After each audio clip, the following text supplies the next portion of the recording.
Welcome back. Have you ever told a story or made a speech and you wished you could touch hearts, make people think, or maybe make them laugh? Every day, right here. It's true. Magic. Well, according to author Terry Sprouse, you should be following in the footsteps of Abraham Lincoln.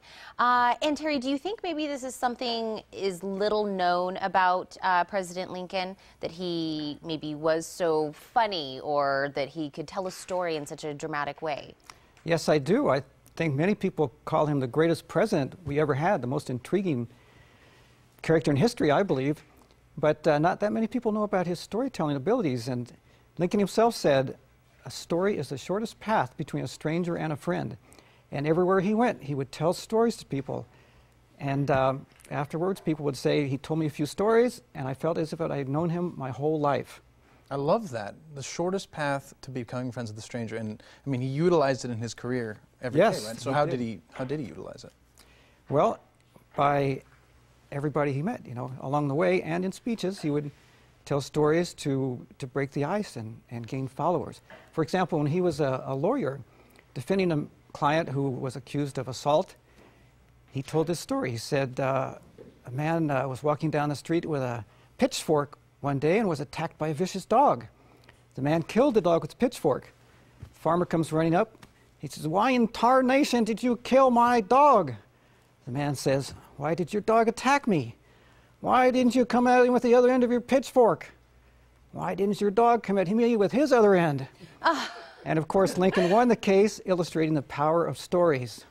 And you know what I found very interesting reading up you know, about your book and why you decided to make this book is Lincoln would change his voice, you know, per the characters in his storytelling. And so I think that that is, you know, we think of like presidential, you know, very stoic and everything, but Yes. he kind of made the stories more inviting to listen to by actually making them seem like there was different characters in them. Exactly right. And he put himself into the story. He personalized it. And that's what I encourage people to do too. We can emulate Lincoln and follow this Jedi master of storytelling. Do the same thing by giving each character a different voice, by changing, molding the story to fit your own personality and style of telling it, and then adding a little twist ending or a moral at the end. Well, clearly, like Lincoln. It's very theatrical. And I mean, we see Yes. that in history he had a certain affinity to the theater. I mean, that's where, you know, his life was taken. But so what inspired you so much about this that made you want to write a book about it? Well, 30 years ago, I was a Peace Corps volunteer in Honduras, and I was scouring around for any type of literature in English to read, and I came across Abraham Lincoln by Carl Sandburg. And I was so impressed by this character of Lincoln that I put in the back of my mind one day I would like to write a book about him.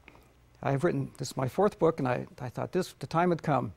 So I thought I want to share this secret weapon that Lincoln had to connect with people, of storytelling. And so that's what I did. And in fact, I think as you start to write down stories you find, and you know, as you go along in life and start to practice them, opportunities present themselves to tell stories. In fact, earlier this year, my wife had a doctor's appointment, and I volunteered to go with her. We marched into the room, and the doctor was rather cold. You know, he didn't look us in the eye, just kind of methodically went through the process. And then he finally said, "Okay, I'm going to print out the instructions for you." I'm thinking, what would Abraham Lincoln do in this situation? What would Abe do? So I said, "Tell a story." I said, "Hey, Doc, you know, I have this friend, Bill, 89 years old. He needs printed instructions too, because I took him to the doctor a few weeks ago. A couple days afterwards, I saw him walking down the street with this beautiful young woman on his arm. I said, 'Hey, Bill, what are you doing?' Bill said, 'Well, I'm just following the doctor's advice. He told me to get a hot mama and to show her the town.'" Yeah.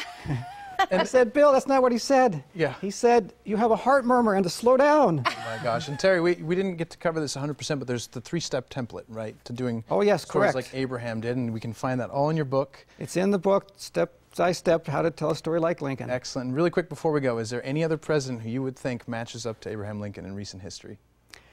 I would think not a president, but I think Mo Udall, who was our representative here in Tucson for many years, had a very good style, very much like Lincoln. He could connect across the aisle.